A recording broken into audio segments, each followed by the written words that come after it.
Who could have foreseen massive energy issues? Oil up, oil down. This is the problem. When you have wars, fiat currencies, and wars fought over these fiat currencies, bankers' wars, this is exactly what is going to happen day in and day out throughout history. This is why the 20th century was the century of central banking and the century of global war. We have wild price spikes going on. Let's see, hopefully this shares. The internet's been absolutely awful lately. Oil spiking the last couple days over the weekend and then coming down sharply. This is going to be mitigated on a Bitcoin standard. This kind of stuff, because Bitcoin, as we've talked about recently, mitigates war. It demonetizes war. Not that there's not going to be wars, but it's going to demonetize these things going forward. It's going to make it so it's not as comfortable. You're going to have to earn Bitcoin in order to pay your troops, in order to ask the people for their Bitcoin to fund said wars. And when you have oil being treated, the petrodollar being treated as a currency in some ways, or you have gold and silver, when it's being used as a currency or a store of value or housing, it naturally goes up in price. Instead of being at its utility value, it has a monetary premium. So you have your utility value of oil, your utility value of housing, utility value of gold and silver, and then you have a monetary premium stacked on top of that. Well, that's not good if you need oil. That's not good if you need housing. That's not good if you need gold and silver in your dentistry, in your computers, in your mirrors, window, whatever it is, in your day-to-day applications. Now your life just got more expensive, or they don't make those things anymore. They just can't. And now your standard of living goes down. Bitcoin is there, a true, sound, permissionless, trustless money, a global ledger, mitigates many of the issues. We don't even understand the level of downstream effects we have had, especially over the last 100 years, because the lost man hours, the lost time and energy, because people were taking out multiple jobs. They weren't able to work on their calling, whatever it is. Families breaking up because of fights over money, because they didn't have enough money, because the standard of living went down and their cost of living went up too much. Think about the untold ramifications. We can't even begin as human beings to understand the effects of having government currencies.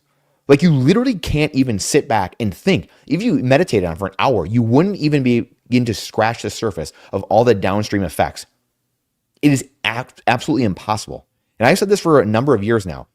People will look back 100 years from now and say this was a modern dark age, the last 50 to 100 years. And people just scream and cry. Their blood curdles, their skin crawls when they hear that, because they think, oh my goodness, look at these cars, Brandon. You're such an idiot. You are so dumb. You're so naive. Computers, all this tech. It has papered over a depression.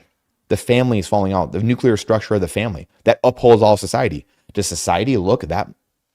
Does society look all of a sudden great? Are there zero wars going on in the world? Is there no one on the street corners? Is there no one living under bridges right now? You tell me. You tell me. It's because of the cost of living and going to endless wars over and over again that these things continue to happen.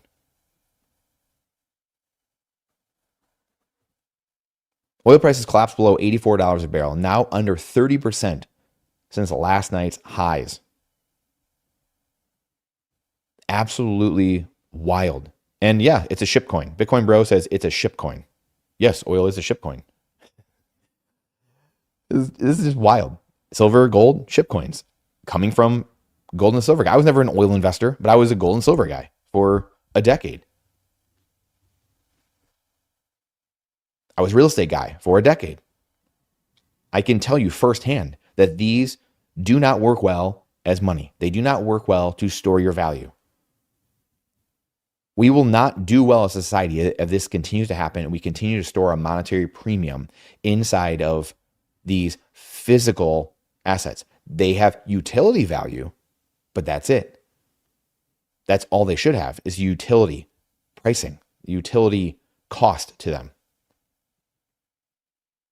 But it is wild. If people aren't plugged in to Jason Lowery's software thesis, I do believe, let me see if I think I have it here somewhere.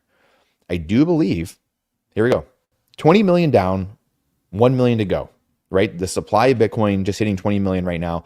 There's only 1 million Bitcoin left. This is why we've talked about, this is why I've talked about over the years, getting 0.01 Bitcoin, getting 0.1 Bitcoin, getting to 1 Bitcoin. It used to be 6.15 Bitcoin, right? The American HODL. This is why this is so important, is to keep your vision, your focus, your laser-like focus on providing value for society and stacking sats. That is it. That is it. All the rest is noise. All the rest is distraction. Make sure you're self-custodying.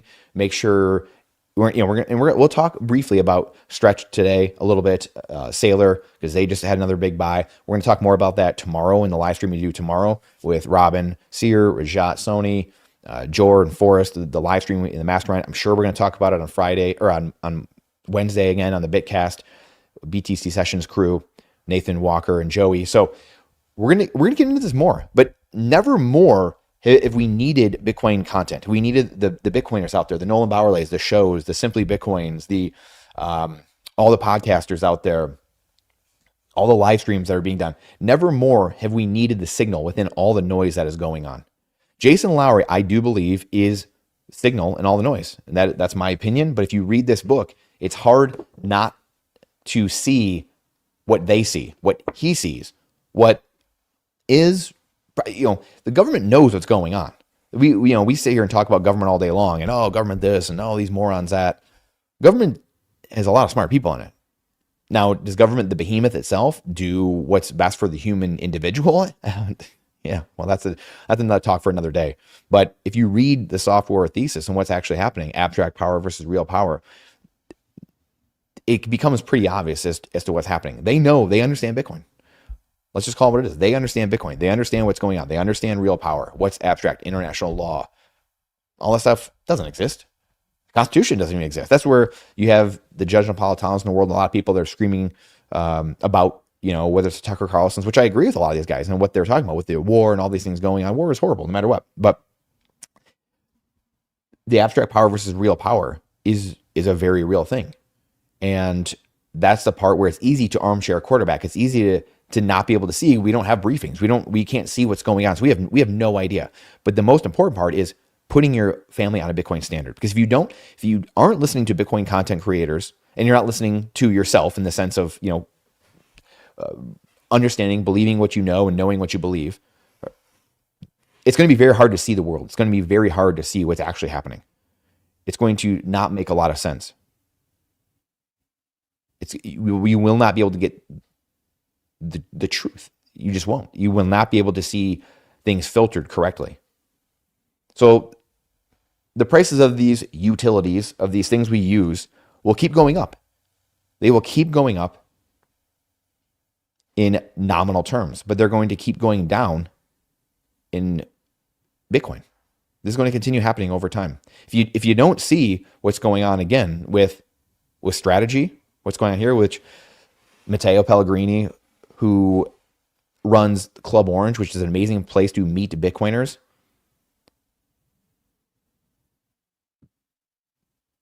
but asking Sailor what they're going to be doing. Sailor, here, we're going to structure your income, all these things. This is a world that's being built. When you watch, say, the True North guys, Jeff Walton, Mike, Dan Hillary, Mason Ford, forgetting someone, I believe, a guy or two, Tim Kotzman, the world that's being built on Bitcoin, albeit it's not custodied Bitcoin, right? But the world that's being built and these worlds colliding has to be talked about nonetheless. And if you cannot see Bitcoin itself and custodying Bitcoin, because again, moving away from the ship is the only way you can see the problems of society and what's actually happening. It's the only way you can make sense of why are people fighting in the Persian Gulf? Why are they fighting in Ukraine, Russia? The only way you can really make sense, because when you watch the political commentators, they have no idea what's going on. They have zero clue. I mean, none of us get the briefings, so they don't know. It's a left versus right, red versus blue. It's a holy war. It's this thing. It's that thing. But all you have to do is follow the money. Bitcoiners know it's an auditing system that we need, and we have to follow the money. That's really, at the end of the day, what these things are about. Really. Truly. And so it's very simple. But again, people get hoodwinked. Just like 2020, what happened there? People are like, oh, they got their thoughts and opinions, when really just follow the money. Follow the money analysis. It's quite simple. The incentives will show you the outcome, as Charlie Munger has told us many times over the years. So this is the problem when we start getting into a world when we're trying to look at everything through a fiat lens. We don't actually understand what's happening. So there's big problems. There's big problems in the energy markets. Maybe it's coming down again a little bit. No one knows. I mean, this is the thing. Your guess is as good as mine. What's going on in the Middle East right now? No idea. And I have admittedly watched way too much, way more than I'd like over the last 2 months, and especially over the last week or so, from, like I said, the Tucker Carlsons, the Judge Napolitanos, the people that are for the war, people that are against the war. It doesn't matter. Everyone, I mean, you turn on one person and they're like, the Trump administration are literally the most evil, warmongering people on earth. And these are people on the right. And then you got another faction on the right that's like, oh, this is the best thing ever. You're watching fighter pilots and their channels like, this is amazing. Like, we're smacking these guys, for their whatever. Who's to say? Who's to say what's really going on? I'm not over there. I have no idea what's going on over there. So this is why saving in Bitcoin is so important as well, because then you get people saying, well, I need something now. I need stretch right now. I need these leverage plays. I need X, Y, and Z because I didn't start soon enough. But the big thing is starting now. There's only, 250,000 sats per person on this earth. Start now. Start today. Stack some more sats. Put it in self-custody. Put it on your stamp seed. Memorize your seed phrase and put it on a stamp seed. Put it on your plate. This is the way to defund what's going on around us, to remove yourself from the Titanic and pull us off. It's the only way. So setting your stacking goals and being vigilant is the only way we're going to be able to move forward. That's it. This system is falling apart. We have an interview with Jeff Booth coming up in a couple of days. It's coming out. And it's not a current event based one. It's an evergreen one. It's a philosophical look at Bitcoin. And these systems are colliding, as he says. They are colliding and they cannot exist together. The fiat government-based legacy debt-based monetary system cannot exist with Bitcoin. They will not exist forever. So which one do we think is going to win? The other side can fight. The legacy system can fight all at once, and it might be here a while. It can fight all at once. But the other side is a voluntary open source protocol. Look at here, the inverse Cramer. Look at Jim Cramer. This is back, 16 years ago? And Elon Musk, betting against technology, betting against the digital age in this sense, especially a global ledger, a global monetary system that no one can control. I mean, this, at least there's a choke point. There was Elon, right? Elon was the choke point. And look, it's done very well. Betting on Tesla has proved to be pretty dang good. But where do we think? I just talked to Daniel Batten over the last couple of months. Talked to Jeff Booth. Talked to many of these people. The people that actually are talking to and building layers on Bitcoin. We just talked to Nathan on Friday and BTC Sessions and their crew, BTC Mentor, and what they are doing, teaching people. And when you talk to these guys, the privacy layers that exist of Bitcoin, the FUD, the amount of FUD, fear, uncertainty, and doubt that comes from people who have no idea what's happening. Like someone like this, Terrence Howard, just talking literally out of his rear end, has no idea what's going on, has done no homework. Don't let these people shake you out. The reason we come on here a couple times a week, and the reason I do the other live streams, the reason that we do the interviews is to educate people that are pre-coiners, no coiners, and they're starting their journey, but also, maybe more importantly, to convict the long-term hodlers, to convict people. Repetition is key. Repetition is how we learn. When I was growing up playing hockey, I would shoot a million pucks a summer. I would get out every single day. I forget the exact math, but I would do 500 pucks a day. I would shoot. I'd get the bucket of pucks. I'd get on the driveway and I'd shoot 500 pucks a day, all summer long, 3-4 months long. So whatever that was. And it was repetition. I could pick a spot, and I could just do it on command. Still to this day, I can do it because I put in millions of reps over time. It's the same thing with your understanding of money, understanding of how wars work, the incentives, understanding Bitcoin. It's the more reps you put in, the more you're going to understand this. This is why, again, we had 10 people watching this initially. Now we're down to a couple. I love it because people want current events. Only the hardcore people will watch this. Only those people who are nuanced will actually understand what's happening and be able to see the forest and the trees will actually resonate with this. This goes right into my thesis of the 3%.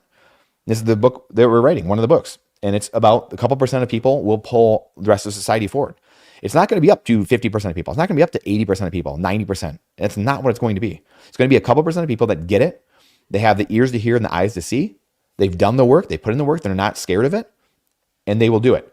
The people that just want current events, they just want to be fed current event slop all day long. God love Rush Limbaugh style stuff. Like we're just going to sit here and spoon feed the current event slop. I'm not here for it. Keep the main thing the main thing. I'm here for the 8 billion people that can't be Luke Gromen, who we just interviewed the other day. And I told Luke, I was like, we can't all be Luke Gromen. We cannot be Luke Gromen. That's why I'm a Bitcoiner. I have businesses. I've had businesses. I have businesses now. A real estate guy. I've raised money, do all stuff. No one can do it. No one can do it. So you're sitting here trying to be the Kobayashi letter and you're trying to play the oil markets and futures. Good luck. The average person cannot do that. They will not do it. So whether it's cannot, will not, they will not. And the mindset is what keeps people back. So money is something that everyone can work for and earn and save. Everyone can do that. I mean, this is simple. Dave Ramsey is a simple platform. He's using the wrong money, the wrong currency, hence why it's so tough. And he has to get into the bond market and get into stocks. And he has people investing in the wrong things and saving the wrong currency. And why it takes them much longer to get wealthier or to get free. But the principles are great nonetheless. But this is the problem. Most people will not do what's required and they won't do the work to get ahead. But that doesn't mean they shouldn't have a good, comfortable life, right? I'm not sitting here saying by any means, it's not going to be the FDR second Bill of Rights and everyone deserves a house and healthcare and all that stuff. No, you don't deserve it in that sense. You'd have the right to life, liberty, and property. That's what we have the right of, the rights that are endowed by God, the self-evident rights, because when you have something, when you say, I deserve healthcare or I should have a house, now it's a negative right? So now you have someone that has to do something for you. They have to go build something. They have to go provide you a product or a service for you. And now that's taking away from someone else and you're forcing someone, right? That's why those rights don't exist. That's why FDR's Bill of Rights, which he was in bed with the communists, which by the way, here's a great book. I'm actually has it under my thing. Stalin's War talks all about.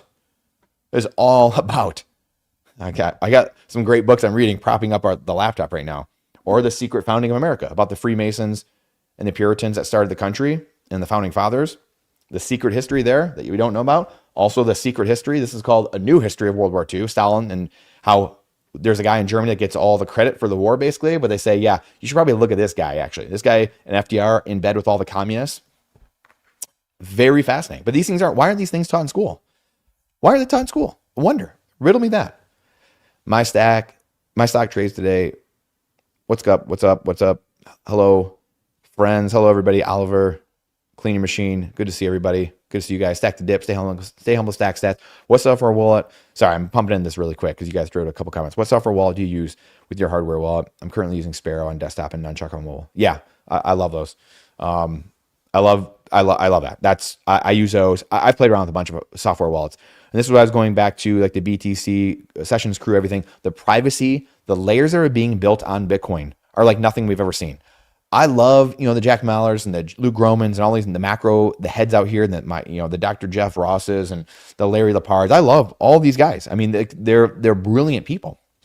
The Daniel DiMartino Boost, the Stephanie Pomboys, Pippa Malmgren, right? Like all these people, the women, the men that are great macro. But at the end of the day, it doesn't matter. Zoom out. The macro doesn't matter. Neil Flusher, another book, Modern Chains, former Apache pilot, went to the U.S. Military Academy. He wrote the book on ethics over economics. The economics don't matter if the ethics are wrong. So we can talk about macro all day, but they don't matter. And this will have more people, more weak individuals will leave by me saying that. They want to hear about some, fiat, this and that, some BS. I want to pump my bags. If you zoomed out, having an immutable ledger that no one can control and no one can steal from you literally solves all your problems. However, most people don't want to hear that. They do not want to hear that. At this point, 38 years old, I'm sick and tired of 20 years, 25 years. I'm sick and tired of seeing people bitch and moan and cry about all these things that could be solved. could be solved. The people just stood together and said, yeah, I'm not doing this. I'm not using a government currency that steals from me anymore. So literally solves 98% of the problems they have in their life. But we don't want to do it. You know why? Humans want to have something to complain about. They want a scapegoat. We all do to a degree, right? We rationalize things. We want a scapegoat. We want something. We don't want to actually have to put in work. We don't. This is why when a Terrence Howard right here, this is why when he says, yeah, Bitcoin, it's awful, it's terrible, I don't like it, whatever, he gets all kinds of people saying, yo, wow, so smart, like so great, because your brain doesn't want to learn something new generally. Like it's like, oh, I'm tired. I don't have other things to do. I don't want to put in more work. So when we hear someone say, cynically, oh yeah, that's garbage. Oh, it's stealing from you. Oh, it's created by the government, whatever. Then our mind gets to shut down and say, yes, okay, I thought so. Great. Now I don't have to put in that work. But when that same guy, so say Terrence Howard got on here and said, Bitcoin's amazing. It's literally going to reshape Earth. I mean, look, right now we have 10 people on here listening, giving a dissertation, 25 years of literal experience, firsthand experience, everything. And again, I'm just giving my experience. This is my truth. Playing professional sports, starting businesses for 15 years, raising money, doing real estate, putting deals together, dealing with debt, saving, investing, gold, silver, all these things that I've done. And no one cares. It's like, you're a moron, bud. Sorry. No one wants to watch. But if we have people that are saying how terrible Bitcoin is or whatever, something where your ears can shut down and not have to put in work, then it's like, oh yeah, so smart. That guy is great. I can put 25 years of experience together and then lay it out for you in a platter. Doesn't matter. It's like, nah, yeah, right, buddy. Like, what about this? What about quantum? What about NSA? What about the government? What about this? And it's just like, the government won't let us. That's just mindset. Weak minds, weak people. End of story. And I said before, I'm open to there being something better than Bitcoin. However, caveat, I don't know if it's coming until maybe aliens, we go to other planets, other solar systems, universe, whatever, where there's other elements we can find that maybe make a better Bitcoin. You guys tell me what's the way. I mean, there's really not a way unless we have like some element that we're unaware of where we can do something like that, or maybe teleportation, maybe I don't know. So the reason we're Bitcoiners is because we are open-minded. That's the irony in all of this. I was gold silver guy. I was real estate guy. That's the whole point of why I'm saying all this. And that to now get into oil, to get into all these things and like, I need to do this and that. Bitcoin simplifies your life. You don't have to be macro expert guy. You don't need to be sitting there checking oil prices all day long. What are rates? What's this? What's that? That's the point. Provide value to society. Stack in the hardest money, which happens to be a ledger, a global ledger with instant final settlement. Stack in that, produce value more than you spend, and boom. Do that over time. Because guess what? That time is going to pass anyway. Your time in life is going to pass. So what did you do at that time? Did you provide value? And did you save it in the hardest money possible? Your finite time and energy? Did you save it with a finite asset? Or did you save it in infinitely printable currencies? That doesn't seem like a good trade. Those two things have different properties. Your finite time on earth and infinite pieces of paper, or infinite altcoins, or infinite amounts of oil, or infinite amounts of gold and silver.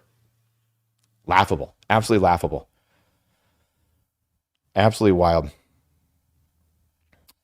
Ding, patron Grant Cardone, funneling cash flow into Bitcoin. This is one of the things that I don't understand at all, is why this is not done more. Coming from the real estate world, my stock trades today, this is a great point. Like so I just saw the Stretch guys. I just saw the True North podcast the other day, and I'm trying to get Jeff Walton. We're going to have Mason Ford on, hopefully here in a couple of weeks. I'm going to have Jeff Walton on hopefully soon. Try to get hold of some of the other guys, maybe have a couple of them together. But they were just talking about the True North at Strategy World. And they were talking about how they were meeting all kinds of guys. They were meeting dentists. They were meeting guys talking about Stretch and putting their cash, hey, I've got $100,000. I'm putting it in Stretch. The different product Strategy is offering. But more importantly, what you can do with Stretch. And they were saying, he was like, yeah, I have my dentist office, whatever, and I'm just putting that cash flow into Stretch. And then that 11%, I'm buying Bitcoin with it. So the fact that this is not happening more for real estate, it's blown me away the last 5 or 10 years that people have not figured this out with Bitcoin.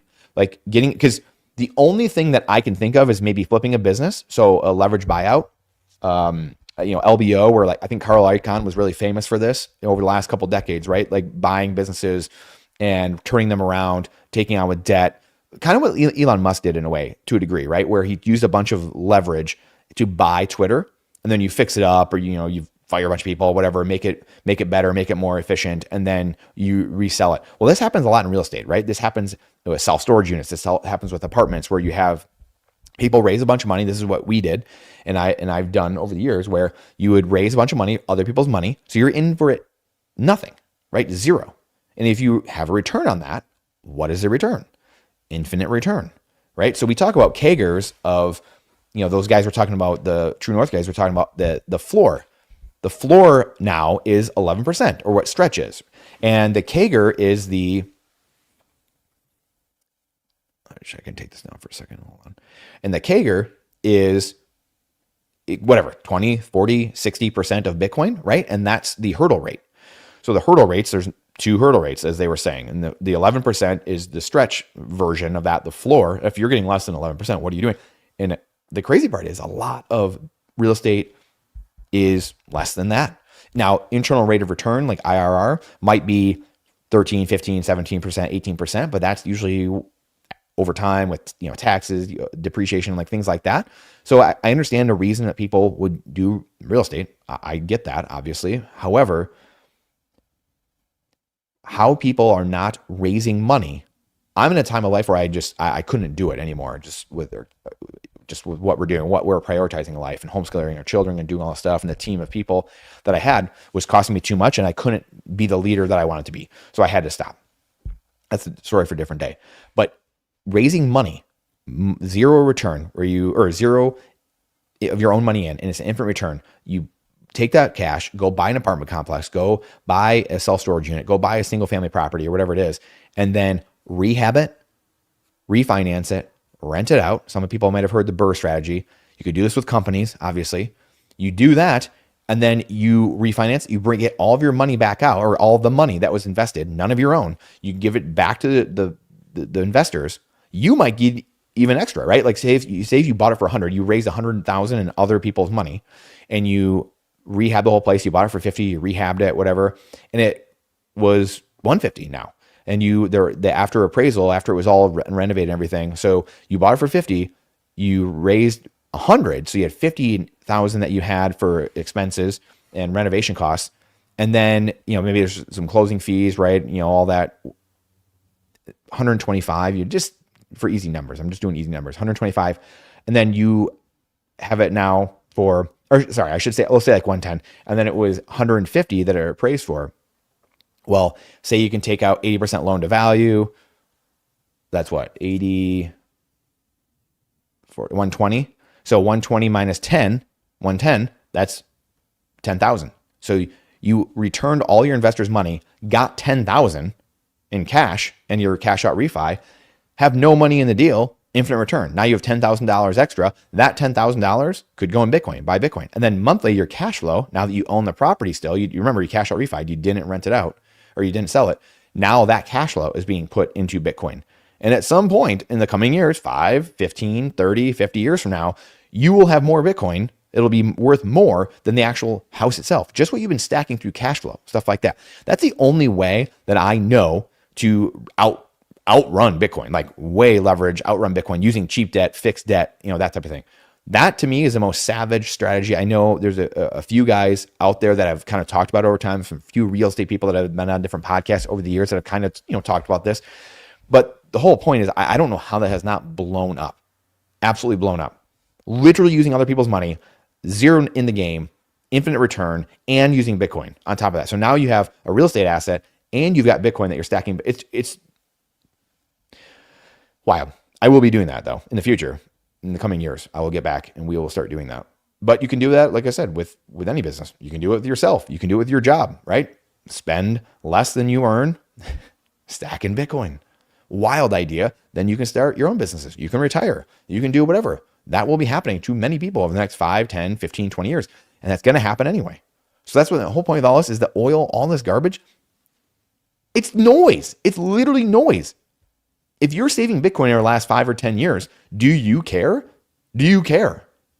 And this is the point for everybody, right? It sucks when you're not in Bitcoin. But this is why Bitcoiners are screaming from the rooftops for so long. Will you care if your Bitcoin, your gas bill is $1,000 this year versus $1,500 this year? A person on Bitcoin saving in Bitcoin, they've been in it for 5 years, 10 years, whatever. No, they don't care. Like, it's not ideal. You don't want to have to do that. But also on top of that, in a Bitcoin world, in a Bitcoin standard, that gas would cost less because you don't have monetary premiums associated with it. You would just have utility premium or utility cost. That's it. I mean, it's so wild. And that's where, but again, this is like talking out. This is like talking into the wind. You might as well ethics over economics, like zooming out. What do you mean we can't talk macro? What do you mean? Like oil, like, gold, silver, like these prices, and oh, this is the most important stuff in the world, man. Like, we got to see what Jerome Powell's going to do next. And like, what's Kevin Warsh going to do? I mean, God love everybody. Like, I love it. Nothing infuriates me more though, that people can't see this. If we want to talk about it, that's fine. Talking about it's fine. However, I'm sorry. Like, we got to make the main thing. We got to zoom out here a little bit. And if you want to talk about it, that's fine. If you want to talk about sports betting and sports gambling, that's fine. But know your role, know the place, know that like, hey, it's just entertainment. I'm just gambling. I'm just having fun. Hey, this Fed stuff, I just like it. Like, I know it really is just pointless. Like, learning the plumbing of the old system it's fun. Like, I just do it as a hobby, but it's, if tomorrow, like, we could just choose to use the money that doesn't steal from us, and society would start getting better overnight. But like, I just want to learn about this. I want to learn about the plumbing because it's interesting. Okay. I have a feeling that you won't though. Once you're on a Bitcoin standard, you'll be like creating great works of art and writing books and doing other, spending time with your family instead of learning the plumbing of the old, outdated legacy fiat debt-based monetary system. Spent 2 years in that region. Air Force sandbox is unstable. Divide between have and have not as large. Threat is real. Capability is in question. Yeah, I mean, it's going to be wild to see what happens here moving forward. Absolutely wild to see literally both sides of the table have completely 180 different degrees of what's actually happening. Reports, these things are being censored. They're not being censored. People have no clue. Like, is everyone right or is everyone wrong? Or is one side right or the other side wrong? I mean, that's war. Truth is the first thing goes out the window in war, right? Everyone wants an excuse not to do the work. At the end of the day, you must participate in your own rescue. You have to. And that's what it comes down to. That's absolutely what it comes down to.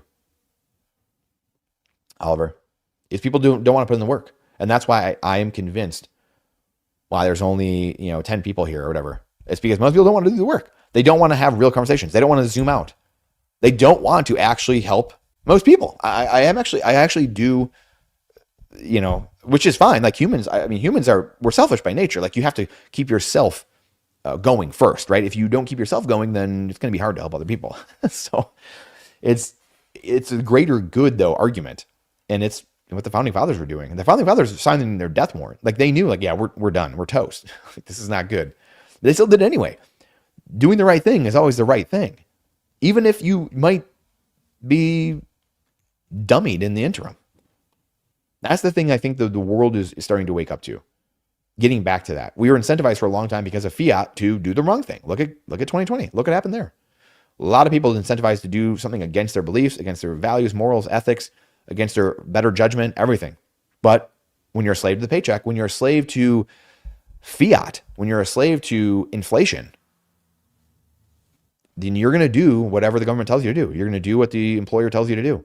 And newsflash, we ain't in capitalism. Government and corporations are in bed together. World's enabling capability through buying energy. 9/11 comes to mind. Energy independence should be in our interest. And again, that goes back to decades of just terrible policy. Obviously, tons of resources here in America, and we don't. Again, it's just classic arson in the firefighter of government, doing dumb things and not have. And again, I saw people that are like, "Oh, this isn't great. This is why I went to Venezuela. This is why we've been doing, fracking and shale and everything here in the Gulf or in different parts of America and Alaska. And we got Venezuela now. It's because we knew we were going to Iran, and then we knew that was going to get shut down. 1/5 of the energy in the world comes out of there, so it shouldn't affect us that much. And granted, it spiked up a bunch and then came down over the weekend or whatever in the last couple of days, a day or two, and okay, maybe we're fine. Maybe it does stay at 80, 90, 100, and it doesn't really climb up that much. We'll see. But no one knows. This is the whole point. People constantly trying to predict and gamble and forecast what the weather is going to be. That's not a way to live in life. That's why we have so many problems. And that's my whole point of this today. Big problems in energy. The thumbnail, one of the thumbnails. What's happening here? It's because people are so focused on the wrong things, completely focused on the wrong things. This is the Terrence Howard thing. That's this thing.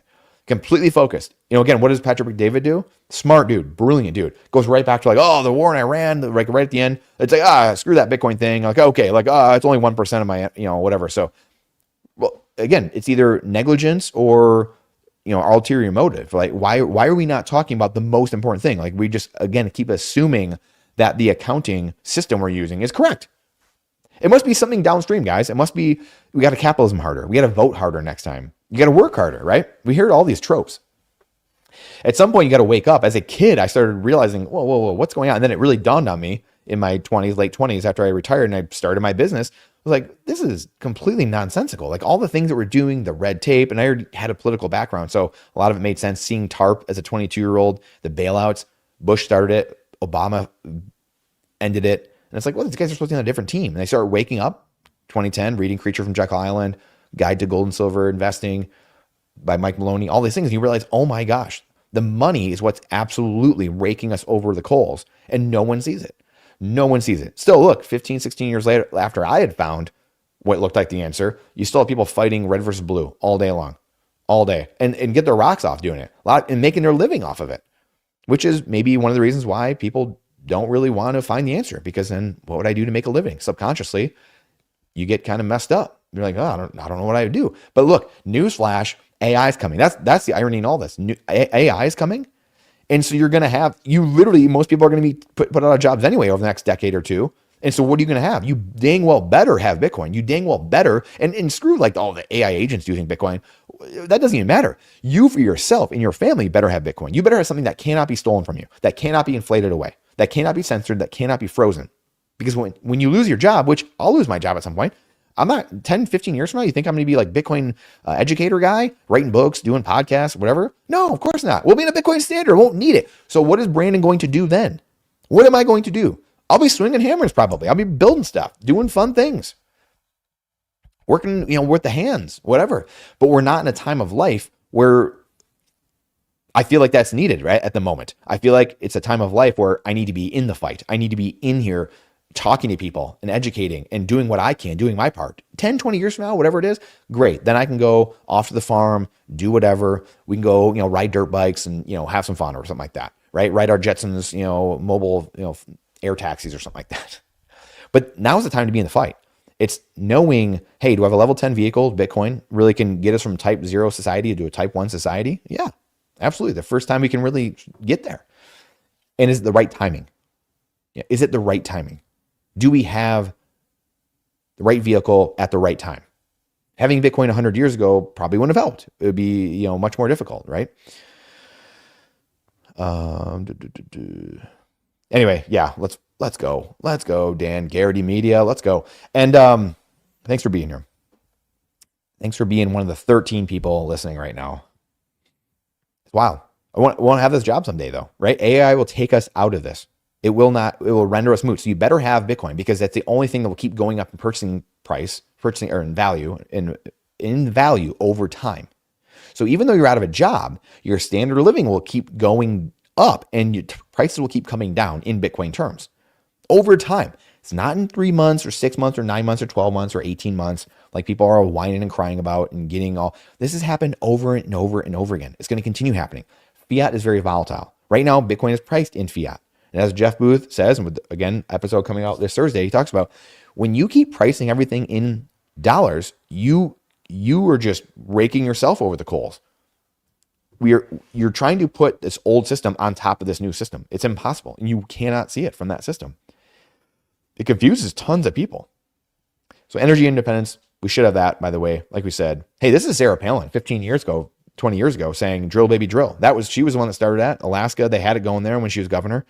And energy independence would be smart if you're actually thinking about yourself, like thinking about hey, how do we protect this country? Like if I'm the government, my only job is to protect the laws to make sure humans actually have freedom here. That would make sense. But we haven't been doing it because fiat currencies won't allow us to do that. That's not the incentives of the system.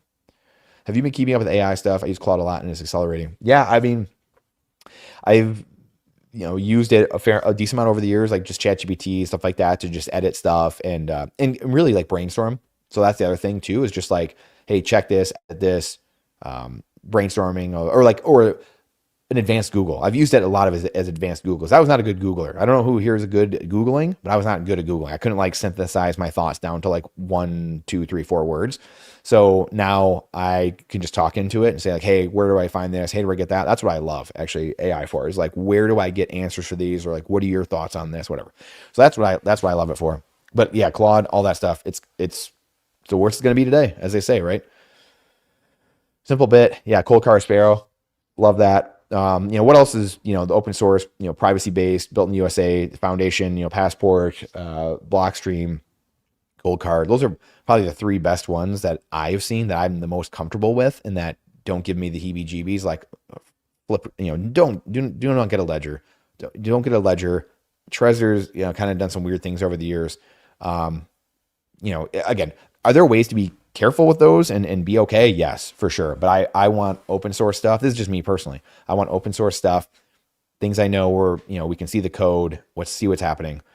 Those are the ones I like. But, if you have different setups, like again, using Sparrow, using, Nunchuck, using these different, the UX and the software with the hardware, also another really good way to do it.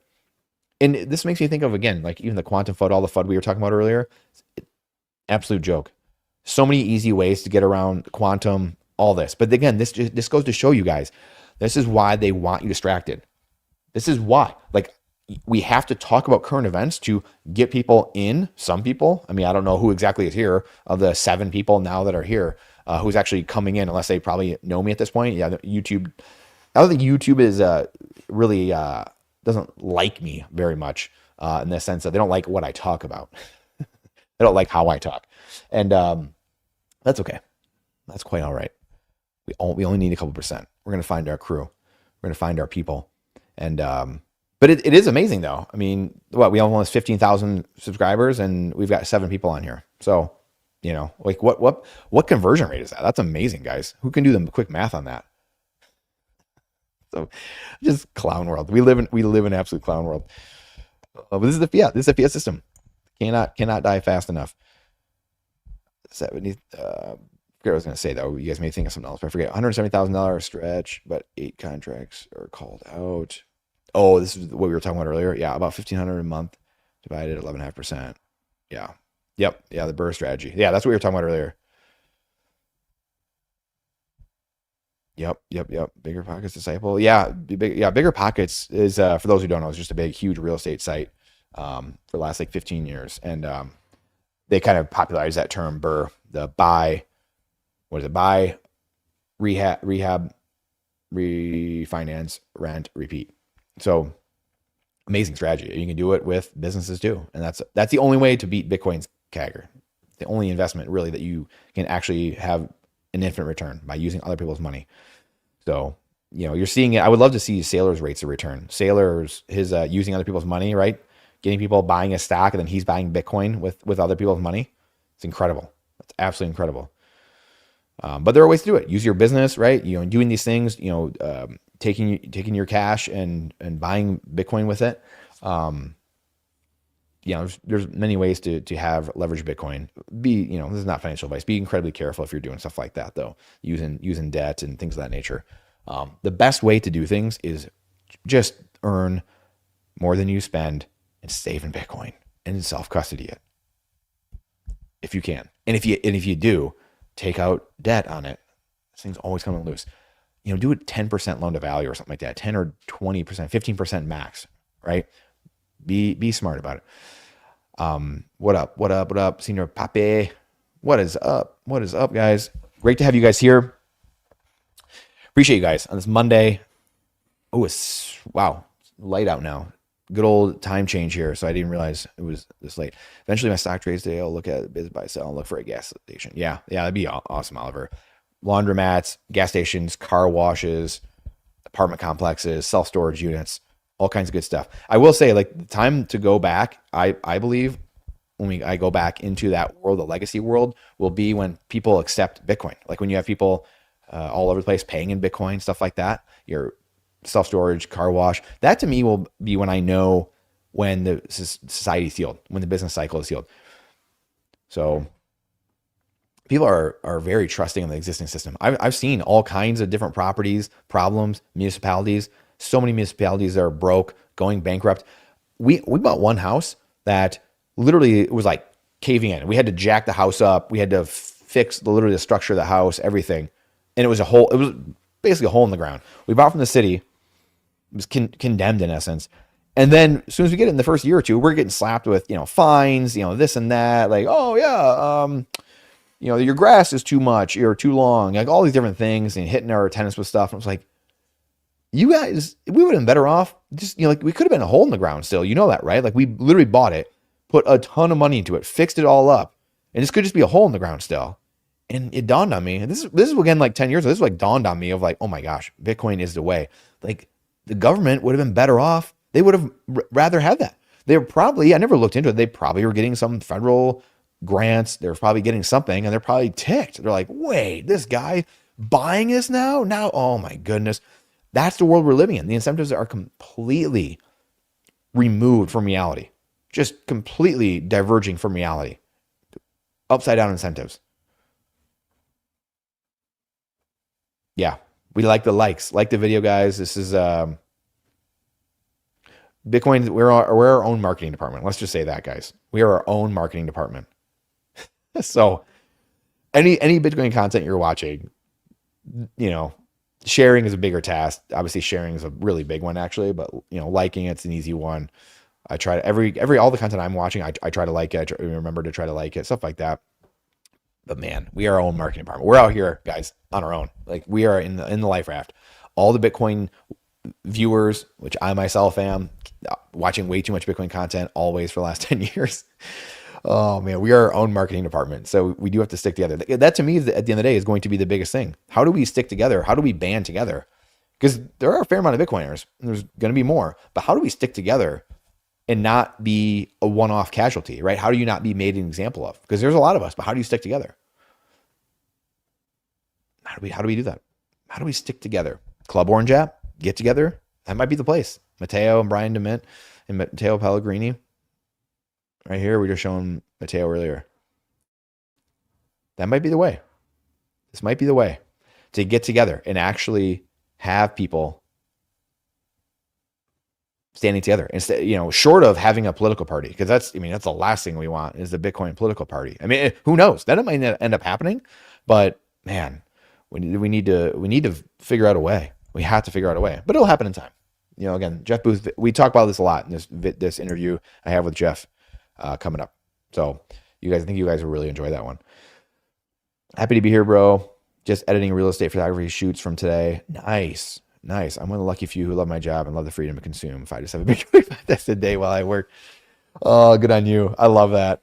I absolutely love that. I wish I could. I used to do 5 to 7 a day, but obviously with doing the live streams, doing the 2 other shows with the Canadian/European crew on Tuesdays, and then the Bitcast crew on Wednesdays. Yeah, 2 live streams, and then the 1 to 2 pods we do a week. And then with all of my family stuff I have, I don't get to consume that much anymore. I probably do 1 or 2 podcasts a day, sped up, at least 1.5 speed. And so those are the days though. That reminds me, just you got to put in the work. You have to put in the work. So I love it. I love that you love what you're doing, and it's so fun doing it while you work and listening to good stuff and learning while you're working, and then stacking sats with the difference. I love it. I absolutely love it. I'm looking to transition. So good on you. Good on you, Dan.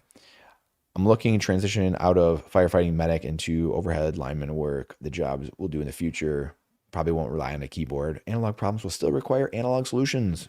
Oliver, you nailed it. 100%. I joke with my wife. She's an attorney, and I joke with her that she'll be all the lawyers will be swinging hammers someday, because again, that's one of the things that broke, right? I mean, we've all been on WTF happened in 1971, tons of attorneys now since then. And like you guys are going to be swinging hammers, because there's when they graduated, when she and some of her friends, they graduated from law school, it's like 2012 or 2013. And they were getting some of her friends were getting offers. My wife was lucky. Her dad's an attorney and works there, but she's lucky, or her friends were getting $20,000, $30,000 job offers. And I was like, hello, like that means we have too many attorneys, guys. Like that's the society, that's the market trying to tell you. And this is just 50 years of shenanigans. And a lot of these attorneys, the craziest part is there's so much bad tort law. There's so much bad law out there because there's so many attorneys that they're trying to find a way to eat because they are saving in shitty currency, government currencies. And there's too many attorneys because they've been told, well, this is the only way to get ahead in life. Well, now you have people just throwing cases against the wall, seeing what sticks. What do you get out of that? Invariably, you get bad case law. We need tort reform. We have so many lawyers just throwing whatever against the wall, and inevitably one or two are going to stick. There's going to be some that just terrible precedent is set because we have a judge that was asleep one day, or an activist judge here and there, or whatever it is, and now all of a sudden we have terrible precedent on the books, all because the equilibrium. And that's why I was saying at the beginning of this, we have no idea, literally zero clue at how much we've lost over the last 100 years and the downstream effects of having government currencies backed by nothing. We can't even comprehend the amount of damage it's done to society, done to families, the amount of children, humans that aren't here because people are scared about the future, the amount of divorces that happen, the amount of families that have broken apart, the amount of this is why people have a hard time accepting Bitcoin as well. Easy, because we said earlier as well, the cynical part, like, oh, now my brain doesn't have to do any work. It's easy now. I don't have to, oh, yes, thank you. That now I can quiet my mind. I don't have to worry about it, put in the work to actually do this. But we can't conceive of the downstream effects. And the problem is that's why, again, it's a humility ego test and not an IQ test, because we have this world where people have a very hard time understanding and accepting that a lot of their life was built on a lie. They made decisions based on a lie. The incentives of the system were incentivizing them towards doing things they didn't want to do. And that's the system we're living in. And that's why most people cannot accept it. Because if true, if Bitcoin is what we say it is, if Bitcoin has the properties that we claim it does, that would mean a lot of my life was a lie. It was built on a lie. I made decisions based on lies. That is so hard for humans to understand. Now, I will say there is great hope, though, because you have like One Sentence Persuasion, some of the great marketing books out there, and it talks about this, like throw rocks at others. It was other people's fault. So the thing I think Bitcoiners, we need to do a better job of, and this is my opinion coming from a marketing world, I did have a marketing company as well, is we have to throw rocks at, and we do it in the sense of like government currencies and stuff like that. But what we need to do better is it's not your fault. And that's probably the one thing is have fun staying poor. Like a couple of the memes, right? They can hurt in the sense of they're not going to bring people to our side. Let's just say that. Not that you can't do it. I mean, do whatever you want, right? I'm a freedom maximalist. Do whatever you want. However, if we want to orange pill the most amount of people, then maybe, saying, hey, it's not your fault. It's not your fault that you've been losing purchasing power, that you've been getting poor, that you've been making these decisions your whole life, or whatever it is. Remove them of that pain and guilt and say, hey, there's an answer here. And that in the marketing world, that always works much better. Saying, hey, there's a new opportunity. It's not, hey, it's a better mousetrap, or we're going to get better. Hey, I found better, money. You don't want like ER at the end. It's a completely new opportunity. This is like nothing you've ever seen before. This is not even close to anything humans have ever had. So those very interesting things that I think are going to help moving forward. So there's great hope. Once again, great hope, because people will keep hurting more, and they will keep finding. This is why it's important to do what we're doing. And this is why everyone talking, building community, going to Club Orange, like Mateo's built here, is so incredibly important. So incredibly important, because people are going to keep looking. They're going to keep looking for those answers, and we will be here when they're ready. Loving the new Bitcoin Sessions crew. You guys crush it. Thank you. Appreciate it. Yeah, it's just like locker room. It's like having beers after the locker room after you had a little beer league game or something like that. So it's a fun crew. Really looking forward to the live stream here tomorrow, the one we do, and then the Sessions crew, the Bitcast on Wednesday, and you'll get big plans going forward. So glad everyone's enjoying it. Really big plans. Go on Sats Chats as a guest. I know what I think I've heard of them, Poppy. Is that a YouTube channel or interview thing? I can't remember. I'm not sure. I know who that is, but I can't remember it. Vandalay said, privileged to be here. You cannot believe how early we are at work, at family, at friends. I'm alone. I've only found one guy in my normal surrounding that gets it. That's why we're here, Vandalay. I mean, that's why we're here, because most people don't have anyone in their life that they've orange pilled or they know, or anyone that gets Bitcoin that gets it. And again, Bitcoin's a 4-letter word. Bitcoin is a 4-letter word. Bitcoin is a study. Bitcoin is humility. Bitcoin is an experience. It's the gauntlet that you have to go through. But most people don't want that, obviously. They're going to go through it one way or another, though. This is the thing that's very frustrating, right, to Bitcoiners. You're going to go through the gauntlet one way or another. You're going to go through it willingly, put the work in, study Bitcoin, basically studying sound money, the principles of life, laws of thermodynamics, laws of nature, etc. So you're going to put yourself through it, or you are going to get put through the ringer, not on your own volition. You are going to get put through the ringer by the government, by society, by your peers, whatever it might be. You will get put through the gauntlet one way or another. Which way are you choosing? To me, that's the biggest thing. That's the thing we have to really understand at the end of the day. What are we doing? How are we doing it? I got to play around with some of these things. Okay, there we go. Let's see. Oh, nice. Playing with these little sidebars. Oh, look at that. Just getting better every day. Trying to level up for you guys. That's all. As Jack Mallers would say, I'm not a professional podcaster. So I'm not either. I am by no means a professional podcaster. Amateur at best. I'm no Joe Rogan. That's for dang sure. Of course, Bitcoin meetups is different. Yeah, it's so true. That's why I got to get peer-to-peer culture in the sense of peer-to-peer meetups. Doing this, so important. So important. By the way, I can recommend a German Bitcoiner, Black Trainer. He has 230,000 subscribers. The content is pure quality. A German community in Bitcoin is pretty sizable. Interesting. Yeah, there's another guy. He had Max Kaiser on like a year ago. Really good conversation. And he's German, I believe, as well. And he's got a big audience too. I want to say he's like 30,000 or 90,000 subscribers, or I don't even know now. But anyway, it was a really good conversation. I don't think this was not the same guy, but I'll look for this guy because I don't think I've seen him. So I'll have to look that up.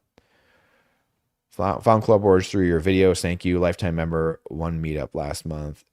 Nice stock trades. Thank you. Thank you for going through there. I know Brian Mateo. Brian's one of my good buddies. He runs marketing there. Mateo founded it.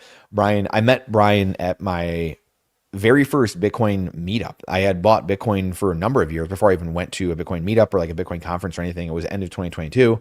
Went to a conference, specific Bitcoin, and I met Brian there. He's one of the first people I met, actually, and still amazing friends with him to this day. Like, just that's the thing with Bitcoiners, just people that want to help other people. Like, they're there for a bigger cause. If you're at really high signal Bitcoin events, the huge Bitcoin conference is a little bit sketchy, but anything like under 2,000 people, under 1,500 people, high signal Bitcoin events, man, oh man, there's nothing like it. Absolutely nothing like it. And community is the biggest thing in a survival situation. It's the biggest thing.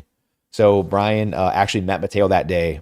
Crazy story with Sailor. Sailor's there. I remember I got the VIP pass. I bought it, went there. I was just sitting next to Sailor on the couch, like in one of the VIP sections, like right in the front where we're listening to presentations. And Sailor, I kid you not, someone was just talking about this the other day about Sailor, and he's always on his laptop. I think it was the True North guys.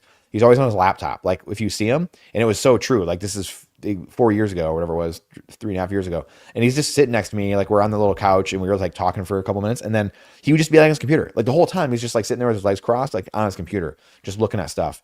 And ironically, Dylan LeClaire was like that too. I Ubered with him over to like the event one day. And then he was like on his computer, like in the car, like we were talking, and then he like whips his computer out. He's like on his computer. And then we get to the event and like we're sitting next to each other. He's just on his computer for like an hour straight, like making charts, everything. Just whiz kid. Like I think he was, I don't even know what he was, 22 at the time or something like that. Yeah, I don't even know. Something like that. 23, 22. And just on another planet. I'm just like trying to talk to him about this kind of stuff. Like just, general, like, hey, like whatever. And he's like off into like these charts and doing everything. His Fibonacci retracement lines. He's doing all this stuff. I was like, holy cow. Oh man. But again, and I love that. Like I used to be that guy 10 years ago. I used to be like more into that. I'm not at the level Dylan is, but or sailor, obviously. Like that's not what I mean. I mean like macro guy. Like, oh, we're going to study this, and I would try to teach people my real estate. This is why the whole talk today has been about zoom out. You don't need to be macro genius and like studying oil prices. It's ethics over economics. Sailor, let Sailor and Dylan do that stuff. Like, let them go be geniuses over here. The average pleb, 99% of human beings need to just focus on providing value for society, being with their family, touching grass, eating well, staying healthy, drinking water each day, and stacking sats. It's not hard. It is not hard. But the easier it gets almost, the more people don't want it. And then it's way too hard for some people, and then it's like way too easy for others. This is why, hey, it's going to happen. It's going to happen over time because the truth is the truth. So, so anyway, I appreciate that. Club Orange is awesome. They're amazing guys, awesome people, and that's how it's going to build. The Bitcoin community and the Bitcoin ethos is going to build through that long term. It's going to be, it already is. They have over 20,000 members. It's crazy. Crowd Health, another sponsor of ours, another one, over like 25,000 members. They just started like 4 years ago. Bitcoiners, again, democratizing the health insurance industry and ripping the power away from the health insurance companies. I mean, it's wild. It's absolutely wild. So, I mean, check those guys out. I mean, all their stuff's in our description. If you guys ever, I don't talk about that much, but here and there. But if you want to support the show, support the other Bitcoiners, Bitcoin circular economy, check their stuff out in there. Tell them we sent you. I mean, incredible. One of the best things I ever did was getting away. Aside from getting a Bitcoin, it was like getting away from the insurance companies, health insurance. Holy cow. And meanwhile, a Bitcoin life insurance company, again, another infinite banking didn't work until you have Bitcoin, until you have it a hermit. I've told the story a while ago. One of my buddies is a life insurance broker, and we would fight for a long time about Bitcoin. I was like, this doesn't make sense. Like, why your infinite banking doesn't make sense in fiat currency? Like, you're only getting 5% return. It's on the bond market. I don't even like the bond market's immoral. The government bonds. I was like, I'm not funding war and doing all this garbage, right? So now, meanwhile, just in the last year, they came out with Bitcoin infinite banking, Bitcoin life insurance. I was like, dude, this is it. Like, this is what I've been waiting for. Like, you get the benefit of Bitcoin, the CAGR, like we were talking about, the 20%, 40, 60% upside instead of just the measly 5% in bonds or 4%. And so now you have this ability to save in Bitcoin and have a life insurance in Bitcoin, a whole life insurance policy. So, I mean, it's wild what happens. This is my whole point of the show today. Again, is everything is reverted back to its natural healthy state when you're on a sound money standard, on a Bitcoin standard. That's the beauty of Bitcoin. It's ethics over economics. Consumers and producers on the same side of the table. You're no longer competing. You're no longer at odds. It's the most beautiful thing. It's truly amazing. Poppy said, yes, YouTube channel that does interviews. Rajat was on it. Jeff Booth, myself, and like 200 others so far. 200 others. Nice. Wow. Yeah, that's a big channel. It's great. They also give away sats and have a live game show on Fridays. I've won $1,000 or 1,000 sats. Dang, that's crazy. I'll have to check that out. I don't know why. I don't know why I've not seen this before. That's really kind of stunning, actually. Let me see.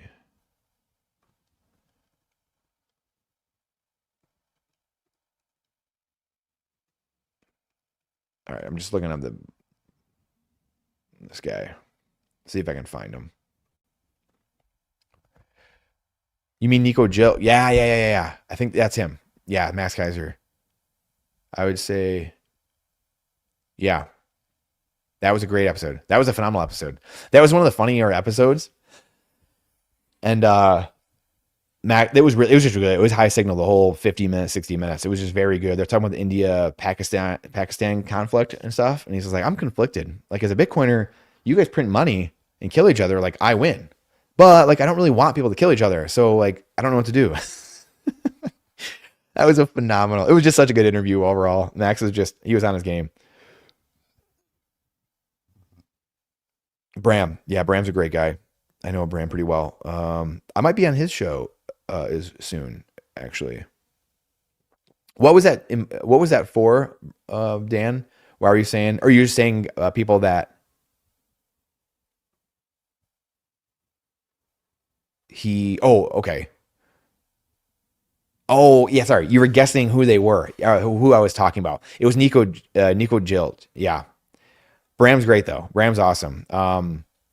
Bram's Bram's incredibly smart dude, incredibly smart, super tech savvy.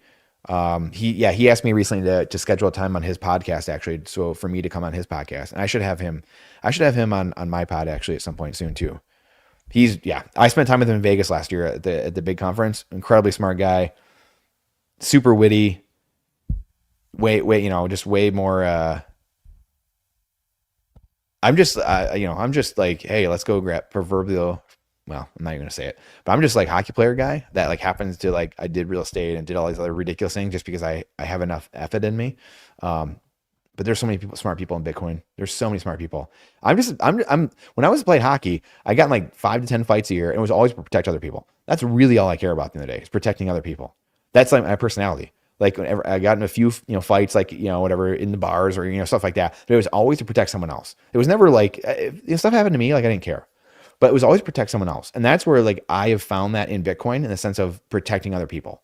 And I cannot stand overbearing government. Cannot stand it since I was a child.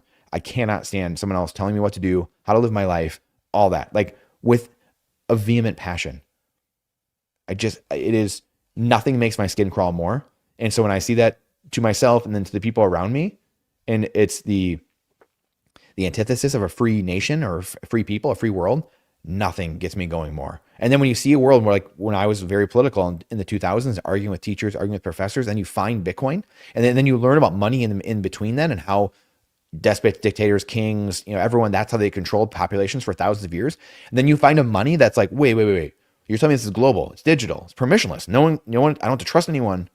We can use it outside of those bounds and no one can mess with it. No one can print it.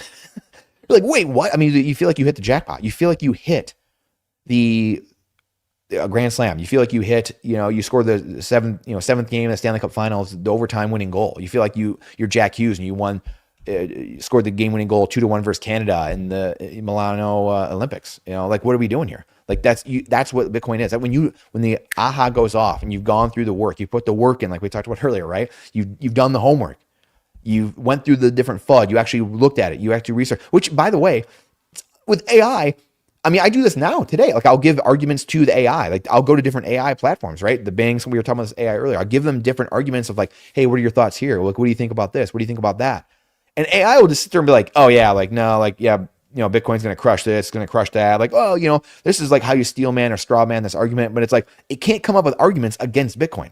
Like the only arguments against Bitcoin are like nuanced, they're very nuanced. They're like, well, society doesn't agree that it's like the right money or like the best money, or like if I'm trying to think of how to say it. If it doesn't agree that it should be used, then it won't be. Like that's a downside of Bitcoin. It's like, okay. And I've done this. So my point is, again, it's frustrating because AI is there, can do a lot of this background, a lot of like, hey, if you've got a question about Bitcoin, you can ask it questions. I'm talking to like pre-coiners, no coiners. Still, the easiest time in history to find answers to your problems, and most people don't want to do the work. Absolutely wild. What's good, Trini? What is good? Great to see you as always. Oh, I missed one. My stock trades today said dev meeting, mainly security issues, sanity check to make sure I'm not going crazy. Looking for groups that get Bitcoin. I recommended Club Orange lifetime membership. Yeah, 100%. Club Orange is amazing. You're going to find, again, the best thing I ever did was start going to conferences 4 years ago and find people that were like me. That's what I do here down digitally, right? And that's how the podcast really started and emanated, because I started meeting all these awesome people. Larry Lepard was one of the first people I met 4 years ago, and we just hit it off right away. And I was like, oh shoot, I should just start sharing, because again, we talked about earlier, and the 5 to 7 podcasts a day, right? I think Dan was saying, or was it Dan? Which one of you was saying? Hold on. 5 to 7 podcasts a day. It was Dan. Watching 5 to 7 podcasts a day or listening. That was me 10 years ago. So like doing all this, and then I was like, well, wait, this is how I've learned. I want to give back. I want to help extend this education. We need 10,000 more people doing this, writing books and overwhelming the system. So it was just a way I could give back. So anyway, that was building community, finding people that are like you. Because for a long time I was like, dude, where are the people? 20 years ago in school, I mean, there was no one. It was like everyone was lost at sea without a rudder. And it was, does anyone think first principles, Constitution, Bill of Rights, anyone? Hello. And they're out there. There's not a whole lot of us. Enough though. But you have to find, you have to, as Barack Obama would say, you have to community organize.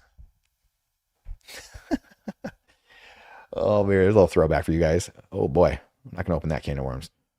Community organizer. We need a Bitcoin community organizer. Not a politician, community organizer. Meetups. Meetups are amazing.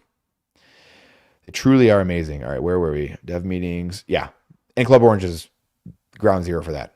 The best place for like you land, you find, where Bitcoiners are, where meetups are, everything. Where Bitcoin, I think the BTC map's in there so you can see who's using and accepting Bitcoin, different businesses. Trini, what's good?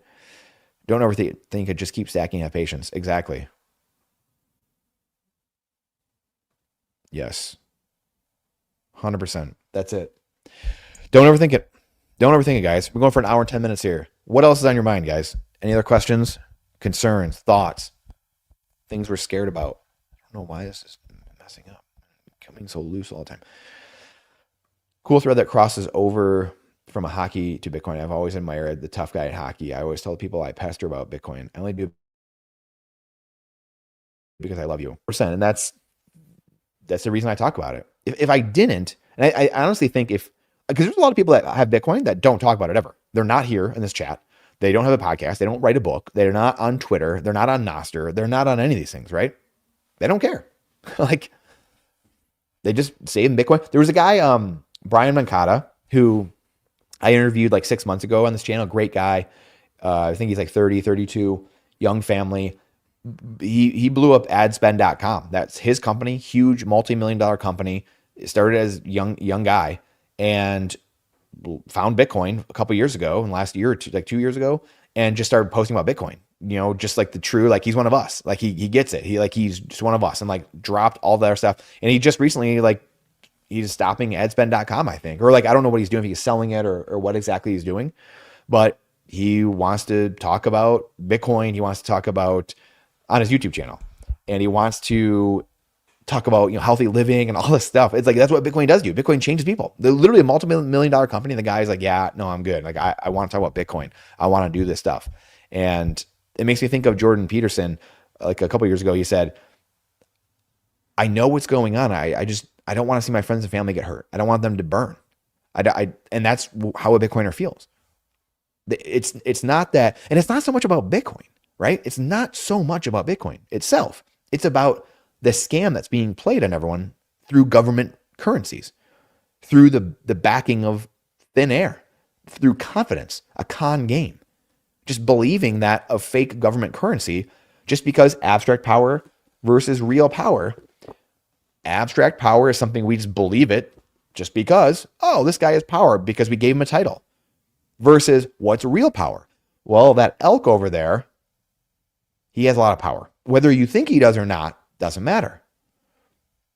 That JDAM has a lot of power, a lot of energy, a lot of concentrated energy. And whether you believe in it or not, doesn't matter. That's what this book is generally about. And so, anyway, I've gone on a few different tangents there. I remember exactly what it was. Right now we were talking about Brian Mancata, talking about this power, but it's what it does to you. It's what it changes people. Oh, and the Jordan Peterson, they want people to burn. We don't want people to burn at the end of the day, because it's not about Bitcoin. It's not about getting wealthy. It's about getting wealth. See the difference there?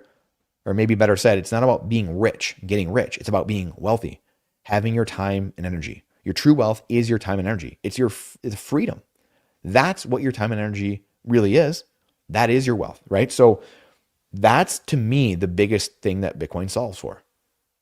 Could you get rich in the process? Yeah, I mean, you could, probably will, to whatever degree you have Bitcoin. But the ultimate freedom is your time and energy, is being able to do what you want when you want, and not being beholden to the man, being beholden to a corporate job, being beholden to the government, being dependent on them. That's the difference. That, to me, is what separates altcoin guy from Bitcoiner, fiat maxi from Bitcoiner, real estate guy from Bitcoiner. Is can you see beyond all this? Can you see beyond the 21 million? Can you see beyond the getting rich and the Lambos and all these different things, the noise, right? All the noise we've been talking about throughout this. That's the noise. Are you protecting? Are you protect your personality? Are you trying to protect the other people around you? Protect your village, protect your community. That's the difference. That's a Bitcoiner. To me, that's the Bitcoin ethos. Are you looking to protect those around you? Protect your time and energy. Protect your family members. Protect your friends. That's the difference.